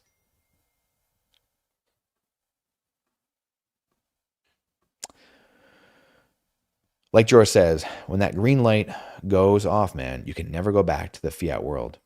So true. So true. Cleaner machine. That's what it is. Once you see behind the curtain, the wizard, you can't go back. You cannot go back. It is almost impossible. There's someone recently I just was talking about this with too. Someone else that had really made big changes in their life because of this. The oil stuff, guys, people coming in right now. I got a bunch of people that just kind of just came in. Oil. Oil goes up, oil goes down at fiat price. There, you're welcome. Get on a Bitcoin standard and everything starts to come down. Everything starts to come down over time. Have to have patience, have to do the work. That's your macro. Ethics over economics. And it's not fun. 10, 12 people listening right now, most people don't have the ears for it. They want to be told a hot stock tip. They want to gamble. They want to gamble. They don't want to put in work. They want to just put something on red, on green. They want to get their Keno card or whatever. They want to go to the casino and they want to do zero work. But I can guarantee you two things. You either put the work in yourself, like we said earlier, or you will be worked. Do the work or you will get worked by the government, by inflation, by wars, by unrest. Do the work or get worked. Lightning Wallet recommendations: send invoices consisting fees.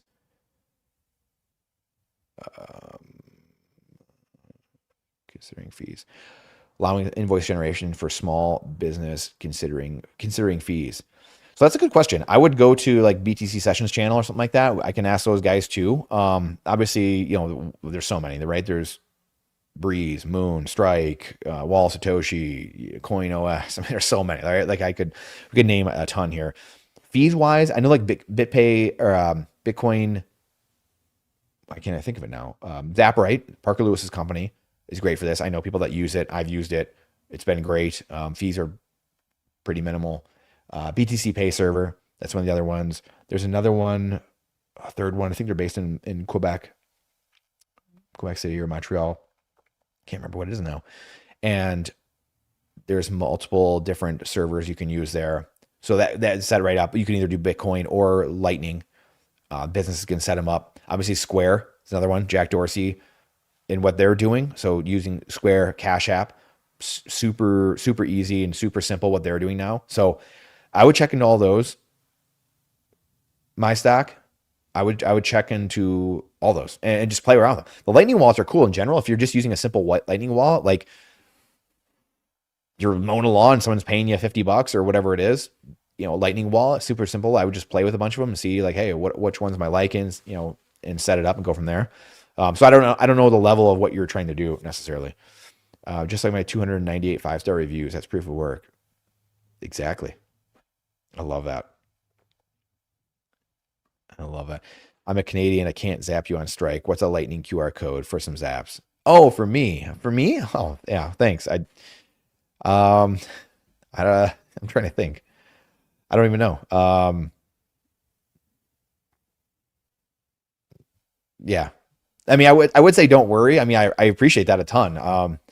But I know at the same time, like I've tried to live by the don't deny a gift, right? Like, if you deny a gift from somebody, you're denying their ability to give, which is not good. And that's, I always revert to like, no, like you don't need to, like, don't worry. But then I in the back of my head, I always hear like, don't deny someone else's ability to give, which is very important. You can't have someone giving unless someone receives. So, that's the voice I have in my head right now playing while I was just reading that.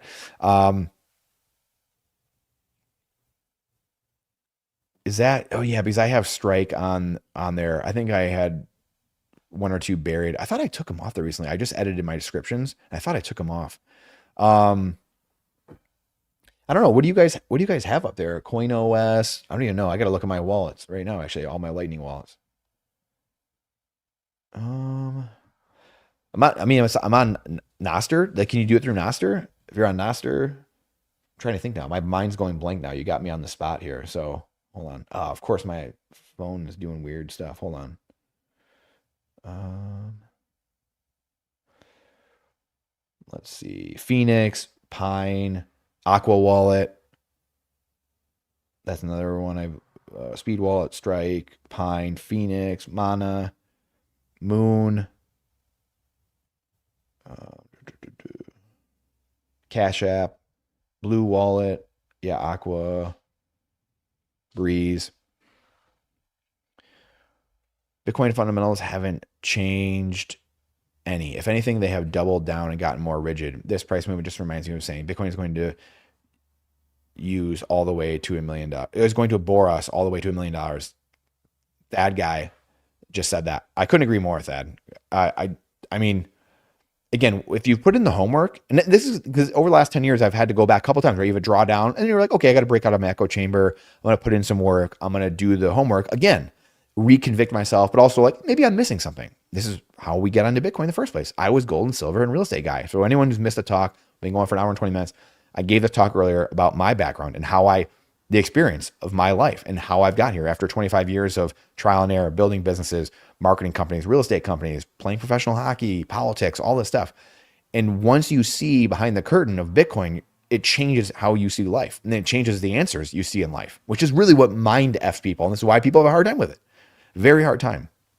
Wall, Satoshi, and Liquid work very well too. Dan said, yeah. I'll try to give you a Wall Satoshi one or Liquid, maybe like on Aqua, and we'll try that. Maybe we'll try that and see if it works. I love testing this stuff too. I actually just love like testing. We can zap some sats back, back and forth or whatever. Like I love just testing this stuff. That's the beauty of Bitcoin. I mean, think about this. This stuff you can't do. I can't hold like my Chase wallet up and do, anyway. But going back and reconvicting and understanding what you own and, know what you own, know what you believe and believe what you know. And the fundamentals have not changed at all. They could not be any different than they were. Okay, you guys haven't said, I didn't have my headphones in, but you guys haven't said anything, so that's good. I don't know if anything was playing in the background, but the fundamentals have not changed at all. At all. Zero change in the fundamentals. So what does that lead us to believe? Like we said, we talked about the FUD, quantum, all these things are very easy to go around. I mean, the Epstein stuff, ridiculous. I mean, like, again, go with, I talked to Parker Lewis a month ago. We had him on, right? He said, yeah, sure. NSA created it. Whoever, doesn't matter. Does it matter? Start with that as your premise and then start understanding Bitcoin after that. Doesn't matter. Go with it. I tell people now, I'm like, yeah, sure. The NSA created it. Like, probably, who knows? Just go with it. Doesn't matter. So like all these different things, you start going down these rabbit holes and it's just total nonsense, total, the quantum stuff, the energy usage. All of a sudden energy is so bad. Oh, Bitcoin's using all this energy, wasted energy. That's bad, apparently. A bunch of wasted energy, that's bad. Boiling oceans. Oh, now AI's here, not bad at all. Completely fine. I don't hear anyone saying, oh, we can't have AI. It's boiling the oceans. It uses way more energy than Bitcoin does. And Bitcoin's using stranded energy, wasted energy. I mean, it's so ludicrous. And so the signal is in all that. It's understanding that. Fundamentals haven't changed. Nothing's changed. TikTok next block. Bitcoin's still doing exactly as it was designed to do. No matter if, Aaron Day, whatever his name is out here saying it's Epstein, oh, he worked on this and whatever. I mean, it's so beyond frustrating. It's so beyond frustrating.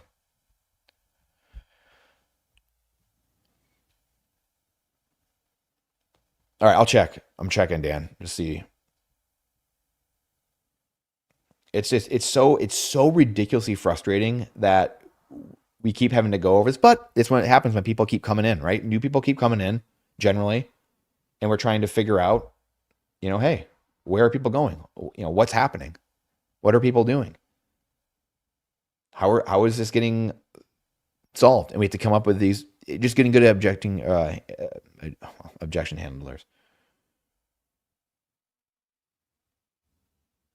Nice. I got it. Bitcoin podcast. Thanks, Dan. You're the man. Appreciate it. Appreciate you. Appreciate that a ton. You rock. You're awesome. Very awesome. Yeah, the Nostr. I mean, I was just talking about Nostr. We had a conversation about this. We had a bunch lately, but Nostr just in general, such a There's so much amazing technology out there, and that's why you see. And this we started about this earlier, and then we kind of stopped. We have all this amazing technology that's going to continue just building. And when you see all the privacy features, privacy technology, Fedi mints. Again, I just talked to Jeff Booth. That will be out on Thursday. The layers, what's being built. You talk to like Nathan and Ben from BTC Mentor, right? BTC Sessions crew. The amount and the ability that there is out there to handle everything that people talk about, it's a lack of education that the average person, even the average Bitcoiner, has. I mean, you realize how little the average Bitcoiner knows about what's actually happening, whether it's current events or Bitcoin education, Bitcoin technology, the tools out there. It is remarkable what's out there. And it's not being used. Just not being used. Plain and simple. People want things handed them. They want things so simple. Pain must go up in order for people to adopt. It's what's going to happen. I'm sorry, but it's just what's going to happen. Naturally through life, things are achieved or invented or discovered because of pain. Greed only gets people so far. The price is a huge thing and it's going to attract people, but the pain is what keeps people to stick and gets people really like, oh my gosh, like I'm screwed. Get the work in or get worked. Thank you, Dan. Again, you rock. Appreciate it. My favorite is when people don't realize that actors literally act for a living. You should definitely listen to what they say. Oh, goodness gracious. Freebing. Yeah, that's boy, oh boy. Yeah, we live in clown world. We're gonna take people at their we're gonna take people at their word and what they're saying, what they're doing, because they're an actor, an actress. I mean, it's just wild. Oh, but again, going back to this though too, this 20 million down, 1 million to go is wild, guys. And I will say that Jason Lowry, I do think Jason Lowry, big things are going to happen over the next few years. Like wild stuff's going to happen. Jason Lowry's going to come out in like 5 years from now or 10 years from now and be like, I told you guys. I freaking tried to tell you. I wrote an MIT thesis about it. I would tweet cryptic tweets about this all the time. I told you that governments were going to be coming in, that all this stuff was playing out in the background. No one wanted to believe me. I couldn't really say everything. And here we are. I do believe that that's going to happen. Because he has a lot of these cryptic tweets and stuff like that. Go read this book. I know it's not like super cheap anymore, and it's not like really for print anymore. So I know he talked about having a smaller version that would come out at some point, and I hope he does. But I do believe that. I mean, this is Space Force, MIT. These guys know what's going on. They're not dumb. As much as government does dumb things, there's a lot of people in government that are very smart, and they go after smart people. Hence why we have the government-run compulsory schooling system. To find out who are the smart ones, because then they can go work for Rockefeller and Carnegie and Vanderbilt and the Rothschilds. I mean, so that way they can get a good, high-paying job, a 401k, save, and get a family. That's why, right? And so you have these, international baccalaureate programs and all this stuff here in the United States because they want to see who are the geniuses. This is the whole thing with Charlie Kirk, by the way. Like, did he have handlers? Who are his handlers? Like, he was a genius. And they knew it, blah, blah, blah. And I know a couple people who were approached by the government. They knew a bunch of languages. They were geniuses growing up and they were approached by the government. Oh, weird. When they were late teens, right? When they were graduating high school, and they're like, hey, we'd love for you to come work for the government. We'd love for you to come work for XYZ agency. And fortunately, a couple of them that I know were told no. They didn't go. They're like, yeah, you'll never have your life again. It'll never be the same again. So these are not dumb people. We're dealing with smart people. The ones down at the DMV or the post office, yeah, maybe we're not sending our best. But the people that are working in places like this, it's a different breed.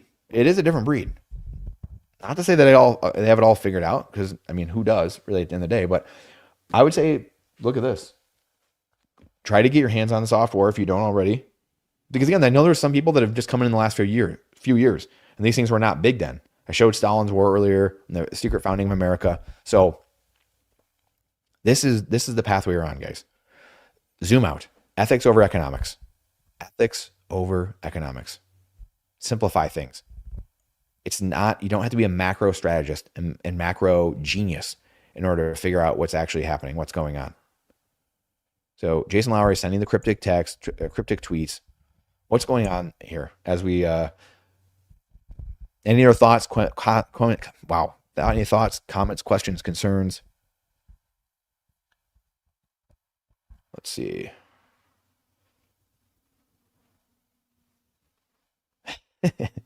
Predicting higher, lower. The market's going to be great. It's going to be awesome. Everything's going to be awesome. AI earlier, like I said, yeah. I mean, I would definitely get into the Claude, check into that, start learning that a bit. I'm not worried about that.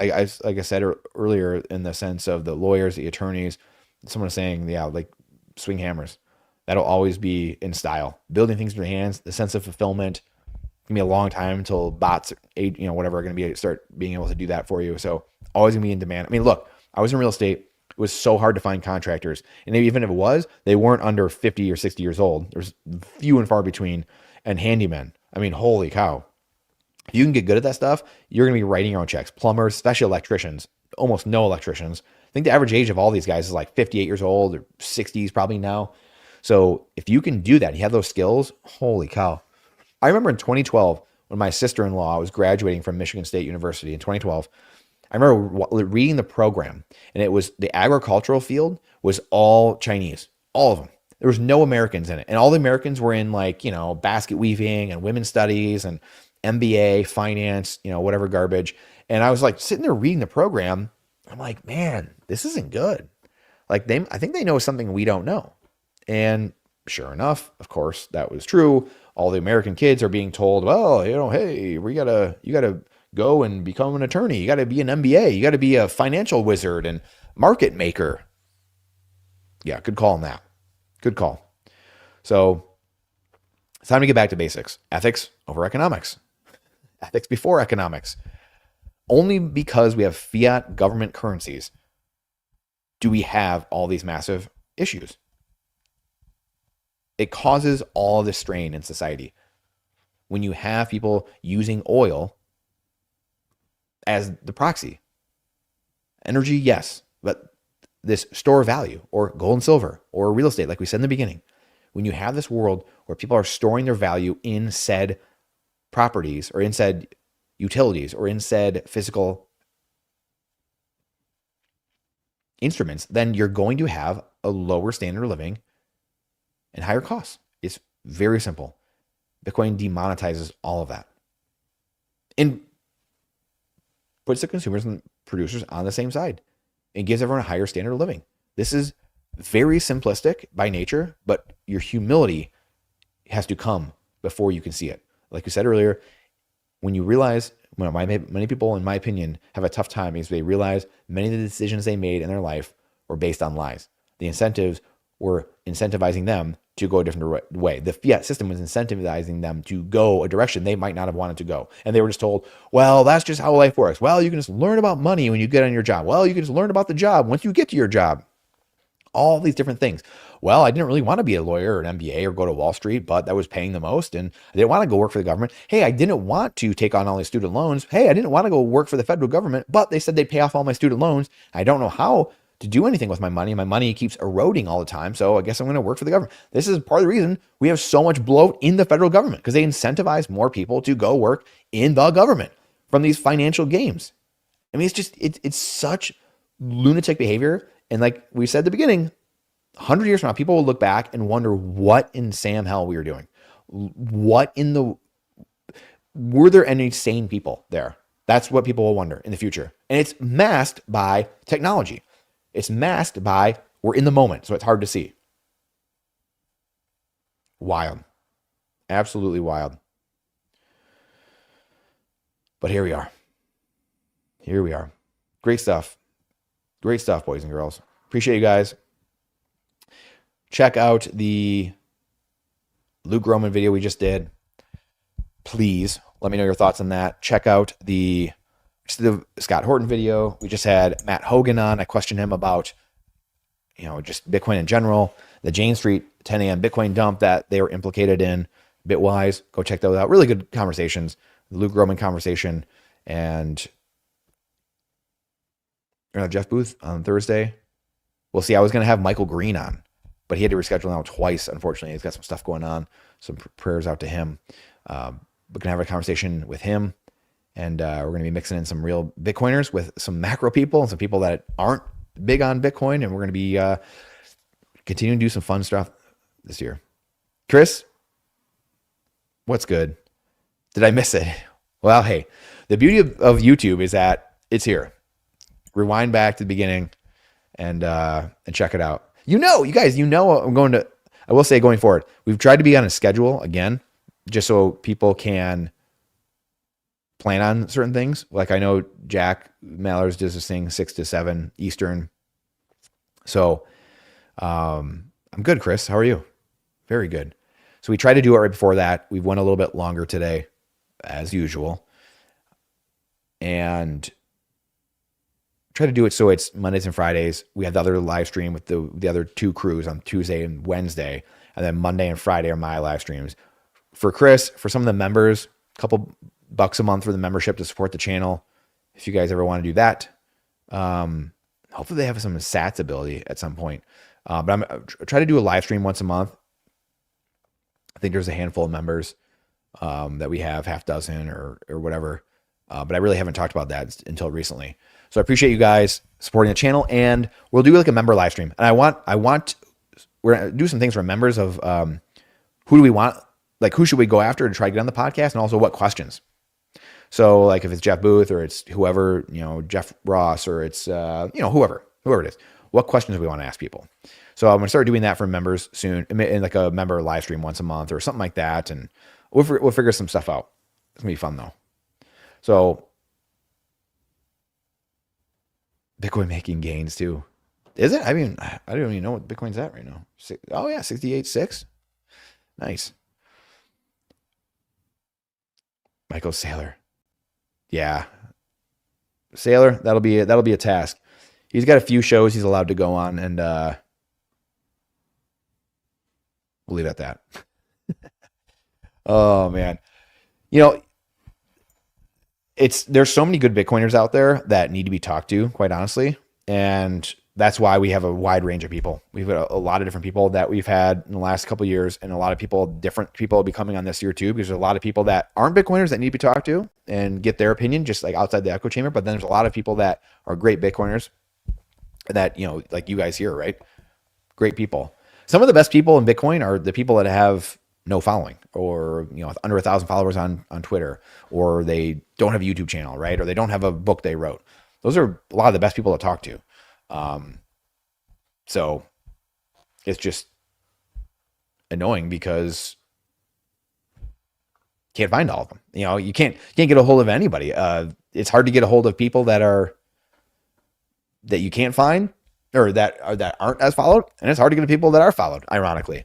So it's a whole thing. Just scheduling getting people on in general is interesting, I will say. But the sentiment, once sentiment changes though, it'll be a lot different too. It'll be very different. Stefan Molyneux, yeah, he's great. He's awesome. I didn't know Nathan went on there. I'll have to ask him about that. It's good to see Stefan back in the mix. So great to see that. Love it. Really, really good. But yeah, no, it's great seeing everybody today. Dan, Chris, everyone, Freebang, Thad Guy, Clean Your Machine, My Stock Trades today. So good. Trini, Vandalay, Senior. Oh, so good. Senior Gringo Poppy. Wow, I cannot speak today. It's awesome seeing everybody. Oliver. So good seeing everybody. Simple bit earlier. Appreciate all you guys. Always so fun doing these. Same time, same place. We'll see in the future. Maybe doing a 4 to 5 p.m. live stream in the future. So we'll see. I don't know what the best time for you guys is, but 4 to 5 p.m. I don't know if earlier is better or later is better. And then at the beginning, stack the dip. Great seeing everybody. Absolutely great seeing it. But we'll be doing possibly a different time in the future. Slightly, like by an hour or something like that. Got some plans in the future. You guys are going to enjoy it. You will enjoy it. Appreciate you guys a ton. Yeah, oil spiked, but it's coming back down, and Bitcoin coming back up. It's all noise in the short term, guys. It's all noise. Great chat, Dan. Thanks, brother. Heading to a workout. Same. Same. Didn't get it in earlier. Too busy cleaning the house with the fam. All noise, boys and girls, in the interim. All noise. Stack sats. Save more than you spend. Produce value for society. Save in Bitcoin. Put it in your cold storage. Put it on your stamp seed. That's it. Are there any other hockey players into Bitcoin? Yeah, James Lavish played hockey. We have a very similar background growing up. His story is very similar to mine in a lot of senses. So we've talked about that numerous times over the years, just kind of our war stories, hockey stories. And there's a fair amount of other hockey players. I've seen a lot of guys just on Spaces over the years, people that aren't that. We talked about this earlier, just Club Orange, going to check that out. Numerous hockey players that they don't really say much. I will say there is an NHLer goalie that I met at, what was it? The Miami conference a few years ago. And I spent a few hours with him. Really good dude. Really good dude. Not from North America. And he's a Bitcoiner. Really gets it. Really understands it. And he's a starting goalie in the NHL. So I'll just say that. I don't know. He's not really out there. I'm trying to get him on the podcast. Or last year, I've been trying to get him on the podcast. So I don't want to spoil it because I don't really want to dox him because I don't know. I don't think he's. Now he was at the conference and he was like hanging out with. He had like a group there, like his gang there, his posse and stuff like that. So, but I don't know. I don't know if he wants to be doxxed or I don't know. So I'm trying to get him the podcast. So hopefully that could be something this year. That could be something. We'll see. That'd be a cool one. That'd be a fun one. Flames new players are looking good. I love it. Great stuff. Hopefully you Albertans get what you want. Hopefully you can separate from Canada. And maybe conferences, maybe coming to Vegas, possibly. If I'm speaking in Vegas, I will go. Otherwise, I probably won't go. And I'll offer the tickets here, whatever. I'm trying to get them. They offered me like some 10%, whatever. I was like, hey, you guys can just give me, that my 10% that you give me, just give it back to the people. And you can do 20% back to the customer. But if I'm talking. So I don't know. I probably won't go otherwise. Otherwise, if you guys benefit, like if we can have a meetup there and I can like speak there and throw some truth bombs out there and talk about the American Revolution and Bitcoin, and we can give back to the customer, our viewers more or something like that, then that'd be awesome. So we'll see. I don't know if that'll happen or not. But then in Alberta, separation 100%. I love it. We'll see. We will see. I might be coming to the Bitcoin rodeo in Calgary. Or the whole crew, the whole Bitcast crew might be doing who knows, maybe a stage thing, maybe a whole Bitcast while we're there. Well, who never know. We'll see. So we might be there. Yeah, Ben and Nathan are there. Exactly. So we might be doing a Bitcast up there at Bitcoin Rodeo in was that June? End of June? Alberta is a rising star. That is for dang sure. And then a Canadian Bitcoin conference. We'll be doing that later this year in October as well. USA Canada game, third game we'll have. So I'll be doing that in October. And maybe some local Michigan stuff. So yeah, I'll let you guys know though, because I know Chris, you're there. I think Clean Your Machine, I think you're there too in Alberta. Yeah, so I'll let you guys know for sure. Obviously, in the coming days, weeks, what conferences? Like I said, Vegas, Calgary, and then Toronto for Canadian Bitcoin conference in October. Those are the bigger ones I'm looking at this year. So, got to work on this book though. I got to get this book out before this short book, this long pamphlet. I got to get it out before then. For Bitcoin Radio. But I appreciate you guys. Go Flames, go. Let's go Red Wings. Come on, LGR dub. Let's go Red Wings. There we go. I just got it in there for you.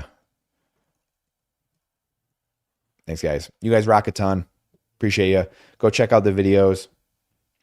Luke Roman podcast. Jeff Booth coming on Thursday. We just did the Matt Hogan one as well. Some really fun ones. Go check out those. If you want to support the channel, like I said, the members thing, let me guys know if you'd like to do a members thing, like what you'd like to see actually, because we'll kind of do whatever actually. It's a couple bucks a month to support the channel. We talked about Club Orange Day and meanwhile, the Bitcoin Life Insurance, Bitcoin Way, all the really based Bitcoin only sponsors we have. Remember that? That's important. Bitcoin only. Study Bitcoin. That's more important.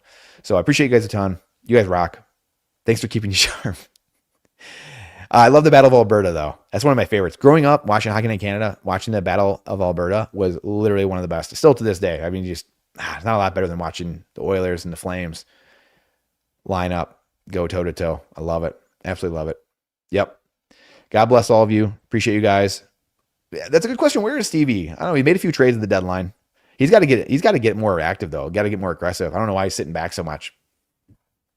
I don't know. I don't get it. Appreciate you guys a ton. Chris, go back and watch the whole episode. Let me know what you think. Put it on 2x speed.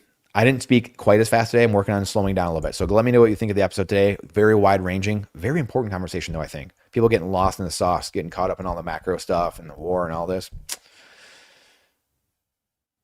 Yeah, you guys did the old, oh man, Todd Bertuzzi was classic. Loved him on the wings too. Normal speed? Okay. All right. Well, you got the last 20 or 30 minutes, so you only need to listen to the first hour. So 1.5 speed. Appreciate you guys. Go check out those videos, like I said. Appreciate you supporting the channel, being here, more importantly, building the community. Because there's only so many of us. We need to stand together. We need to stick together. So I appreciate you guys a ton. Be strong. God bless.